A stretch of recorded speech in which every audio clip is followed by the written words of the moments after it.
കൊടിയത്തൂർ ഗ്രാമപഞ്ചായത്തിലെ പുലുകുന്നത്ത് അംഗനവാടിക്ക് സ്വന്തം കെട്ടിടമാവുന്നു. അംഗനവാടി കെട്ടിട പ്രവൃത്തി ഉദ്ഘാടനം ഗ്രാമപഞ്ചായത്ത് പ്രസിഡന്റ് ദിവ്യ ഷിബു നിർവഹിച്ചു. 26 ലക്ഷം രൂപയാണ് കെട്ടിട നിർമ്മാണത്തിനായി അനുവദിച്ചത്. കൊടിയത്തൂർ ഗ്രാമപഞ്ചായത്തിലെ മുഴുവൻ അംഗനവാടികൾക്കുമാണ് സ്വന്തം കെട്ടിടമാവുന്നത്. സ്വന്തമായി കെട്ടിടമില്ലാതിരുന്ന പുലുകുന്നത്ത് അംഗനവാടിയുടെ കെട്ടിട പ്രവൃത്തി ഉദ്ഘാടനം ഉത്സവാന്തരീക്ഷത്തിൽ നടന്നു. ഗ്രാമപഞ്ചായത്ത് പ്രസിഡന്റ് ദിവ്യ ഷിബു കുറ്റിയടിക്കൽ കർമ്മം നിർവഹിച്ചു.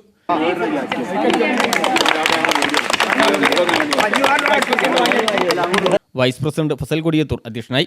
സ്റ്റാൻഡിംഗ് കമ്മിറ്റി ചെയർമാൻമാരായ ബാബു പുലുകുന്ന്, ആയിഷ ചേലപ്പുറം, മറിയംകുട്ടി ഹസൻ, ബ്ലോക്ക് പഞ്ചായത്ത് അംഗം KP സൂഫിയാൻ, പഞ്ചായത്ത് അംഗങ്ങൾ, ICDS സൂപ്പർവൈസർ ലിസ തുടങ്ങിയവർ സംസാരിച്ചു.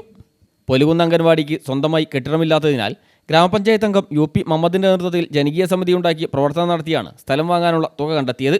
കെട്ടിട നിർമ്മാണത്തിനായി ഗ്രാമപഞ്ചായത്ത് 26 ലക്ഷം രൂപ വകയിരുത്തിയിട്ടുണ്ട്. 6 മാസത്തിനകം കെട്ടിടം നിർമ്മിച്ച് അംഗൻവാടി പ്രവർത്തനം തുടങ്ങുമെന്ന് പഞ്ചായത്ത് അധികൃതർ വ്യക്തമാക്കി. News bureau, Mukkam.